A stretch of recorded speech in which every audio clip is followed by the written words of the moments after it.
সবাই আটের দাগের প্রয়োগটা লক্ষ্য করো। এখানে বলা হয়েছে ত্রিভুজ এবিসি এর এডি মধ্যমার উপর পি যে কোনো একটি বিন্দু প্রমাণ করি যে ত্রিভুজ এবিপি এর ক্ষেত্রফল সমান ত্রিভুজ এসিপি এর ক্ষেত্রফল। তো দেখো আমরা ধরছি এই হলো সেই এবিসি ত্রিভুজ, তার এডি মধ্যমার উপর পি যে কোনো একটি বিন্দু। তো প্রমাণ তাহলে কী করতে হবে না, প্রমাণ করতে হবে ত্রিভুজ এবিপি এর ক্ষেত্রফল সমান ত্রিভুজ এসিপি এর ক্ষেত্রফল। তো এবার আমরা প্রমাণে আসি। তো প্রমাণে আমরা প্রথমে বলবো দেখো ত্রিভুজ এবি ডি এর ক্ষেত্রফল আর ত্রিভুজ এসি ডি এর ক্ষেত্রফল সমান। কারণ হচ্ছে কি না, এডি হচ্ছে মধ্যমা। যেহেতু মধ্যমা ত্রিভুজের যে কোনো মধ্যমা ত্রিভুজটিকে দুটি সমান ক্ষেত্রফল বিশিষ্ট ত্রিভুজে বিভক্ত করে দেয়, সেই জন্য এটা আমরা বলতে পারবো। দেখো সেটাই এখানে বলা হয়েছে ত্রিভুজ এবিসি এর এডি মধ্যমা, অতএব ত্রিভুজ এবিডি এর ক্ষেত্রফল সমান সমান ত্রিভুজ এসি ডি এর ক্ষেত্রফল, এটা বলা হলো। তারপরে এই যে ত্রিভুজটা লক্ষ্য করছো নিচের দিকে ত্রিভুজ বিপিসি, এই বিপিসি ত্রিভুজের পিডি হচ্ছে মধ্যমা, তাহলে এক্ষেত্রেও আমরা বলতে পারবো ত্রিভুজ বিপিডি এর ক্ষেত্রফল সমান হবে ত্রিভুজ সিপিডি এর ক্ষেত্রফলের সঙ্গে। দেখো সেটাই এই লেখা হয়েছে। তাহলে আমরা 1 থেকে 2 যদি বিয়োগ করি তাহলে আমরা কি লক্ষ্য করব না, বাম দিকে যে বিয়োগফলটা আসছে এবিডি ক্ষেত্রফল থেকে ত্রিভুজ বিপিডি এর ক্ষেত্রফল বিয়োগ করতে হচ্ছে, আর ডান দিকে যে বিয়োগফলটা আসে সেখানে হচ্ছে এসিডি ত্রিভুজ এসিডি এর ক্ষেত্রফল থেকে ত্রিভুজ সিপিডি এর ক্ষেত্রফলটা বিয়োগ করতে হচ্ছে। তাহলে এবিডি এর ক্ষেত্রফল থেকে যদি আমরা বিপিডি এর ক্ষেত্রফল বিয়োগ করি তাহলে আমাদের পড়ে থাকবে যেটা এ বিপি এর ক্ষেত্রফল। দেখো এটা এই লেখা হয়েছে। আবার ডান দিকে যে বিয়োগফলটা আসছে সেটা হচ্ছে ত্রিভুজ এসিডি এর ক্ষেত্রফল থেকে ত্রিভুজ সিপিডি এর ক্ষেত্রফলটা বিয়োগ করতে হচ্ছে। তাহলে কি পড়ে থাকছে না, ত্রিভুজ এসি পি এর ক্ষেত্রফলটা পড়ে থাকছে। দেখো এটা এই লেখা হয়েছে, এটাই আমাকে প্রমাণ করতে বলা হয়েছিল। তো এইভাবে এটা প্রমাণ হবে। 9 দাগের প্রয়োগটা এবার লক্ষ্য করো। বলা হয়েছে একটি সামান্তরিক আকার ক্ষেত্রের দুটি কর্ণ সামান্তরিক আকার ক্ষেত্রটিকে 4টি সমান ক্ষেত্রফল বিশিষ্ট ত্রিভুজাকার ক্ষেত্রে বিভক্ত করে। তো ধরো এই হলো সেই সামান্তরিক এ বি সি ডি সামান্তরিক, এবিসিডি সামান্তরিকের এসি এবং বিডি হলো দুটি কর্ণ পরস্পরকে অবিন্দুতে ছেদ করেছে। তাহলে প্রমাণ করতে হবে আমার কি না, এখানে যে 4টি ত্রিভুজ তৈরি হয়েছে ত্রিভুজ এ ও বি, ত্রিভুজ বি ও সি, ত্রিভুজ সি ও ডি ও ত্রিভুজ এ ও ডি, এই 4টে ত্রিভুজের ক্ষেত্রফল সমান। তাহলে প্রমাণ করতে হবে ত্রিভুজ এ ও বি সমান ত্রিভুজ বি ও সি সমান ত্রিভুজ সি ও ডি সমান ত্রিভুজ এ ও ডি, অর্থাৎ এই 4টে ত্রিভুজের ক্ষেত্রফল সমান প্রমাণ করতে হবে। প্রমাণে আমরা প্রথমে বলবো যে সামান্তরিক এবিসিডি এর এসি ও বিডি কর্ণদ্বয় পরস্পরকে অভিমুখে ছেদ করেছে। তাহলে কি হবে, অতএব এও সমান ওসি হবে এবং বিও সমান ওডি হবে, কারণ আমরা জানি যে সামান্তরিকের কর্ণ দুটি পরস্পরকে সমদ্বিখণ্ডিত করে। তো এবারে আমরা বলতে পারবো যে ত্রিভুজ এ বি সি ত্রিভুজের বিওটা হচ্ছে মধ্যমা, যেহেতু এসি এর মধ্যবিন্দু হচ্ছে ও, তাহলে আমরা বলতে পারবো বিও হচ্ছে মধ্যমা। অতএব তাহলে বলতে পারবো যে ত্রিভুজ এ ও বি এর ক্ষেত্রফল সমান সমান ত্রিভুজ বিওসি এর ক্ষেত্রফল হবে। দেখো এটা 1 নম্বরে লেখা হয়েছে। এবারে আমরা ত্রিভুজ বিসিডিটা নিচ্ছি। ত্রিভুজ বিসিডি ত্রিভুজের সিওটা হচ্ছে মধ্যমা, তাহলে আমরা বলতে পারবো অতএব ত্রিভুজ বিওসি এর ক্ষেত্রফল সমান হবে ত্রিভুজ সিওডি এর ক্ষেত্রফল। এটা হলো, এটা দেখো 2 নম্বরে লেখা হয়েছে। এবার আমরা যদি এসিডি ত্রিভুজটা নেই তাহলে বলবো যে ত্রিভুজ এসিডি এর ওডিটা হচ্ছে মধ্যমা, তাহলে আমরা বলতে পারবো অতএব ত্রিভুজ সিওডি এর ক্ষেত্রফল সমান হবে ত্রিভুজ এওডি এর ক্ষেত্রফলের সঙ্গে। দেখো এটা 3 নম্বরে লেখা হয়েছে। এবার 1, 2 ও 3 থেকে আমরা তাহলে কি বলতে পারছি না, অতএব এই 4টে ত্রিভুজের ক্ষেত্রফলই সমান। দেখা যাচ্ছে এওবি বিওসি এর সঙ্গে সমান, আর বিওসি সিওডি এর সঙ্গে সমান, আর সিওডি এওডি এর সঙ্গে সমান, তাহলে অতএব এই 4টে ত্রিভুজের ক্ষেত্রফলই সমান হবে, এটাই এখানে লেখা হয়েছে। তো দেখে নেবে এটা। 10 নম্বর প্রয়োগটা সবাই লক্ষ্য করো। এখানে বলা হয়েছে ত্রিভুজ এবিসি এর এডি মধ্যমার মধ্যবিন্দু ই হলে প্রমাণ করি যে ত্রিভুজ বিডি এর ক্ষেত্রফল সমান সমান 1/4 ইন্টু ত্রিভুজ এবিসি এর ক্ষেত্রফল। দেখো এটা কীরকম হচ্ছে, ধরো এই হলো তোমার ত্রিভুজ এবিসি, এই এবিসি ত্রিভুজের ধরো এডি হচ্ছে মধ্যমা ছিল, এরকমভাবে এডি মধ্যমা ছিল, সেই এডি মধ্যমার মধ্যবিন্দুটা আবার বলেছে ই। তাহলে দেখাতে হবে এই বিইডি এই যে ত্রিভুজ, এই ত্রিভুজের ক্ষেত্রফল ত্রিভুজ এবিসি এর ক্ষেত্রফলের 1/4 অংশ।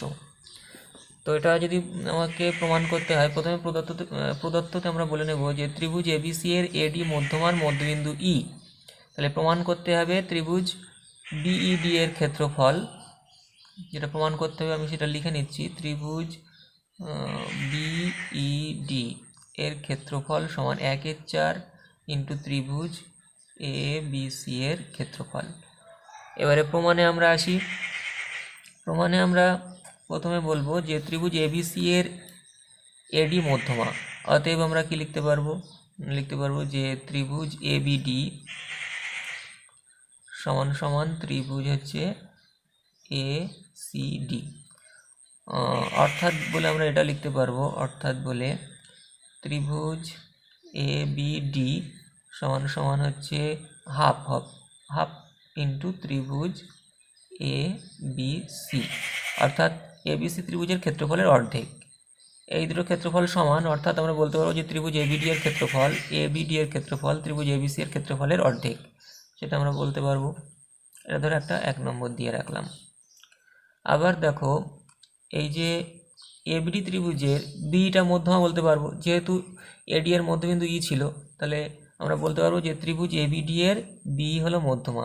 অথবা আমরা বলতে পারবো যে ত্রিভুজ বিইডি সমান সমান, মানে এই ত্রিভুজের ক্ষেত্রফল সমান হবে ত্রিভুজ এ বি ডি এর ক্ষেত্রফলের সঙ্গে, এই ক্ষেত্রফলের সঙ্গে সমান হবে। তার মানে অর্থাৎ দিয়ে আমরা এটা বলতে পারবো, অর্থাৎ ত্রিভুজ বিইডি এর ক্ষেত্রফল সমান সমান হাফ হবে ত্রিভুজ এ বি ডি এর ক্ষেত্রফলের। আচ্ছা সরি, এখানে এ বি ই হবে এটা। তাহলে বিডি এর ক্ষেত্রফল সমান কি হবে, হাফ ত্রিভুজ এবিডি এর ক্ষেত্রফল। এটা পেলাম। এবার দেখো এই যে এবিডি এর ক্ষেত্রফল আমরা আগে কি পেয়েছিলাম 1 নম্বরে, হাফ ত্রিভুজ এবিসি। এটা যদি এখানে বসাই ইন্টু দিয়ে হাফ ত্রিভুজ এবিসি এর ক্ষেত্রফল, তাহলে এখানে হাফ আর এই হাফ গুণ করলে কত হয়ে যাচ্ছে, 1/4 হয়ে যাচ্ছে, ইন্টু ত্রিভুজ এবিসি এর ক্ষেত্রফল। তাহলে এইভাবে দেখো আমাদের দেখাতে যেটা বলা হয়েছিল সেটা এইভাবে চলে আসছে।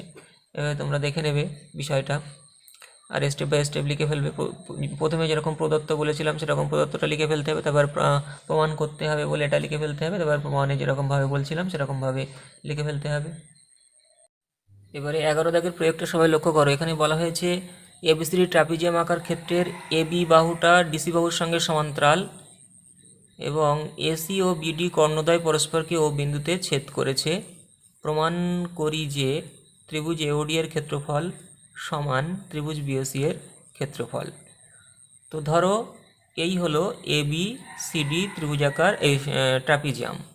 এই ট্রাপিজিয়ামের এবি বাহুর সঙ্গে ডিসি বাহুটা সমান্তরাল, আর এসি এবং বিডি কর্ণ পরস্পরকে ও বিন্দুতে ছেদ করেছে। তাহলে প্রমাণ কি করতে হবে, প্রমাণ করতে হবে ত্রিভুজ এওডি এর ক্ষেত্রফল সমান ত্রিভুজ বিওসি এর ক্ষেত্রফল। এর প্রমাণে আমরা চলে আসব। প্রমাণে আমরা প্রথমে বলতে পারবো যে ত্রিভুজ এ ডিবি এর ক্ষেত্রফল আর ত্রিভুজ এসিবি এর ক্ষেত্রফল সমান। কারণ কি না, এই দুটো ত্রিভুজ এবিডি ও ত্রিভুজ এসিডি একই ভূমি এবি এর উপর একই সমান্তরাল সরলরেখায় যুগল এবি ও ডিসি এর মধ্যে রয়েছে। তাহলে এটা কি বলতে পারবো না, আমরা বলতে পারবো যে এই দুটো ত্রিভুজের ক্ষেত্রফল সমান হবে। দেখো এটা এই লেখা হয়েছে। এবারে আমরা এই যে সমান ক্ষেত্রফল বিশিষ্ট দুটো ত্রিভুজাকার অঞ্চল পেলাম, এদের থেকে আমরা একটা নির্দিষ্ট ক্ষেত্রফল বিয়োগ করছি। ত্রিভুজ এ ও বি এই ত্রিভুজাকার ক্ষেত্রের যে ক্ষেত্রফল সেটা আমরা এই দুটো ত্রিভুজ থেকেই বিয়োগ করব। তাহলে সেই বিয়োগফল দুটোও নিশ্চয়ই সমান হবে, কারণ এদের মান যেহেতু সমান, তার থেকে যদি আমরা একটা সমান ক্ষেত্রফল উভয় দিক থেকে বিয়োগ করি তাহলে বিয়োগফলের মানগুলোও সমান হবে। কাজেই দেখো এই বাম দিকের বিয়োগফলের মানটা কি আসছে, না বাম দিকের বিয়োগফলের মানটা আসছে যেটা ত্রিভুজ এ বি ডি এর ক্ষেত্রফল থেকে ত্রিভুজ এ ও বি এর ক্ষেত্রফল বিয়োগ করলে পড়ে থাকছে হচ্ছে ত্রিভুজ এ ও ডি এর ক্ষেত্রফল। আর ডান দিকে কি আসছে না ডান দিকে ত্রিভুজ এসি বি এর ক্ষেত্রফল থেকে ত্রিভুজ এ ও বি এর ক্ষেত্রফল বিয়োগ করলে পড়ে থাকছে ত্রিভুজ বিওসি এর ক্ষেত্রফল। দেখো সেটা এই লেখা হয়েছে। তাহলে এটাই আমাদের প্রমাণ করতে বলা হয়েছিল। তাহলে এইভাবে এটা প্রমাণ হবে, সবাই দেখে নেবে ভালোভাবে। এবারে তোমরা 12 দাগের প্রয়োগটা লক্ষ্য করো। এখানে বলা হয়েছে এবিসি ত্রিভুজাকার ক্ষেত্রের এবি বিসি সিএ বাহুগুলির মধ্যবিন্দুগুলি যথাক্রমে ডি ই ও এফ। তাহলে প্রমাণ করি যে ত্রিভুজ ডিইএফ সমান সমান 1/4 ইন্টু ত্রিভুজ এবিসি এর ক্ষেত্রফল। ত্রিভুজ ডিইএফ এর ক্ষেত্রফল সমান 1/4 ইন্টু ত্রিভুজ এবিসি এর ক্ষেত্রফল, মানে এবিসি এর ক্ষেত্রফলের 4/1 হবে ডিইএফ এর ক্ষেত্রফল। তো দেখো এই প্রমাণটা কীভাবে হচ্ছে। তাহলে প্রদত্ততে আমরা প্রথমে বলে নেব যে ত্রিভুজ এবিসি এর এবি বিসি সিএ বাহুর মধ্যবিন্দু যথাক্রমে ডি ই এফ।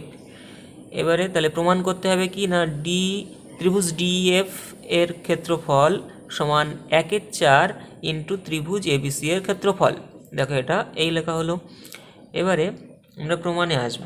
প্রমাণে আমরা প্রথমে বলতে পারবো যে ত্রিভুজ এবিসি এর এবি বাহুর মধ্যবিন্দু ডি এবং এসি বাহুর মধ্যবিন্দু এফ।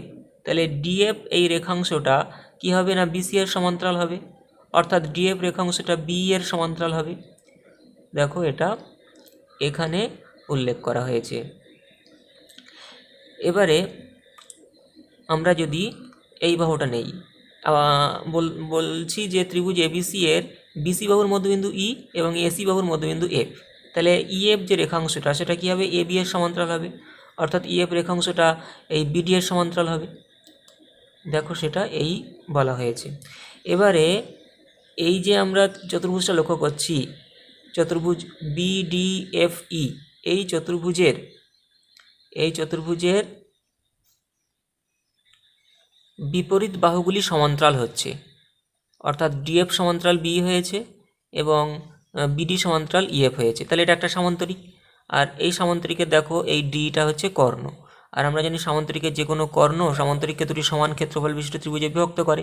তাহলে কী হবে না ত্রিভুজ ডিএফ এর ক্ষেত্রফল আর ত্রিভুজ বিডিই এর ক্ষেত্রফল কী হবে সমান হবে। দেখো সেটা এই বলা হয়েছে। তাহলে এটা লেখা হয়েছে, এটা 1 নম্বর দিয়ে রাখা হলো। এবার দেখো একই রকমভাবে আমরা প্রমাণ করতে পারবো যে ত্রিভুজ ডিএফ এর ক্ষেত্রফল ত্রিভুজ সিইএফ এর ক্ষেত্রফলের সঙ্গে সমান হবে। সেটা দেখো লেখা হয়েছে তোমার এই যে 2 নম্বরে। আবার একই রকমভাবে প্রমাণ করতে পারবো যে ত্রিভুজ ডিএফ এর ক্ষেত্রফল ত্রিভুজ এডিএফ এর ক্ষেত্রফলের সঙ্গে সমান হবে। দেখো এটা 3 নম্বরে লেখা হয়েছে। তাহলে 1, 2 এবং 3 এই তিনটে থেকে আমরা কি বলতে পারছি না বলতে পারছি যে এই ত্রিভুজ এডিএফ এর ক্ষেত্রফল সমান ত্রিভুজ বিডিএফই এর ক্ষেত্রফল সমান ত্রিভুজ সিইএফ এর ক্ষেত্রফল সমান ত্রিভুজ ডিএফ এর ক্ষেত্রফল। তাহলে এই 4টে ত্রিভুজ তৈরি হয়েছে এখানে, এই 4টে ত্রিভুজের ক্ষেত্রফলই সমান, এটা আমরা দেখতে পাচ্ছি। তাহলে আমরা কি বলতে পারবো যে এই ডিএফ ত্রিভুজের ক্ষেত্রফলের 4 গুণ সমান সমান ত্রিভুজ এবিসি এর ক্ষেত্রফল, এটা আমরা বলতে পারবো। দেখো সেটা এই লেখা হচ্ছে, অর্থাৎ ত্রিভুজ ডিএফ এর ক্ষেত্রফল ত্রিভুজ এবিসি এর ক্ষেত্রফলের 1/4 অংশ। দেখো এটাই আমরা পেয়ে গেলাম। দেখো এটাই আমাদের প্রমাণ করতে বলা হয়েছিল। এভাবে তোমরা স্টেপ বাই স্টেপ একটু দেখে নাও ভালোভাবে।